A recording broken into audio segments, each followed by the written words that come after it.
ఇతను బండి అది పెట్టారంట.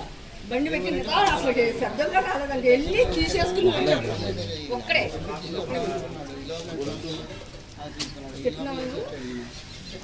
అంతాడా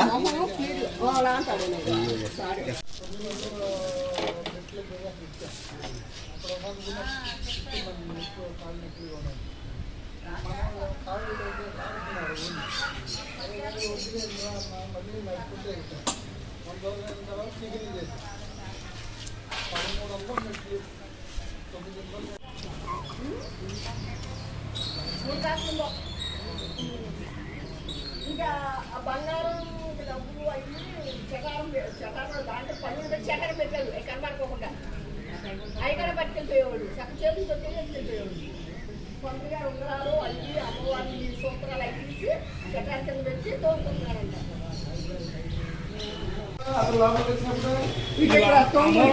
అమ్మవారిని కళ్యాణం కదా గుట్టు పెట్టుకున్నాడా అంట మొహాన పంతులకి వెళ్తాను.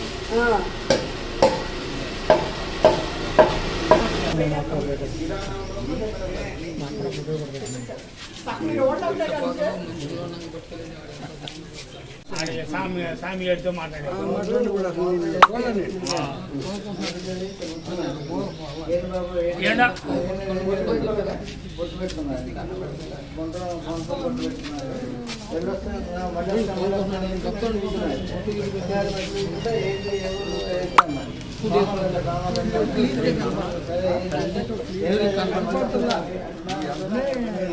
అన్ని కాకుండా బండి నెంబర్ కాదు, బండి నెంబర్ కనపడితే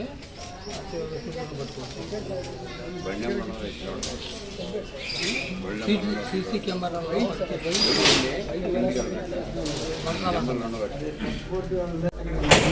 పెట్టేస్తే అది శుభ్రంగా ఛార్జింగ్ పెట్టేసి ఉంటే అది ఛార్జింగ్ అయినప్పుడు అదే ఛార్జ్ ఆటోమేటిక్ వచ్చేసి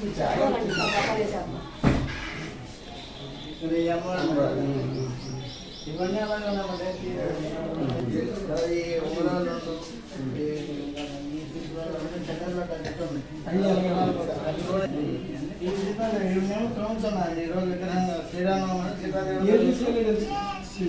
అమ్మవారి చేను ఈ సూత్రాలు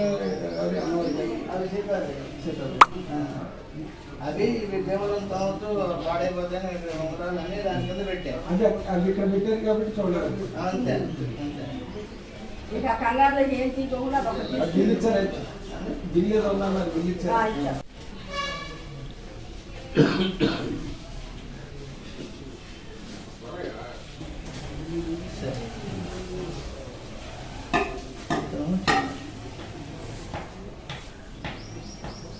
ఎక్కడైనా ముట్టుకున్నట్టుందా అసలు ఏదైనా ఇలా టచ్ చేయడం కానీ పాత్రలు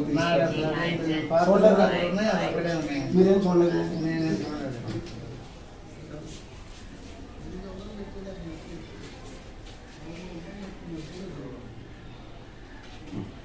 శ్రీరామ్ మంటాడ గ్రామంలో పౌడముక్కల మండలం మంటాడ గ్రామంలోని కోదండరామాలయంలో ఈరోజు ఉదయం శ్రీరామనవమి సందర్భంగా ఉత్సవ విగ్రహాలను తిరువంజన కార్యక్రమం జరుగుతూ ఉండగా నా తలుపు పక్కకు తీసినట్టుగా ఒక అలికిడి వచ్చింది. నేను విగ్రహాలు కడుగుతూ ఉండగా తోమేవాడిని కడుగు లేచి నుంచి కడుగుదామని చెప్పి నుంచునేసరికల్లా ఒక అలికిడి అయింది.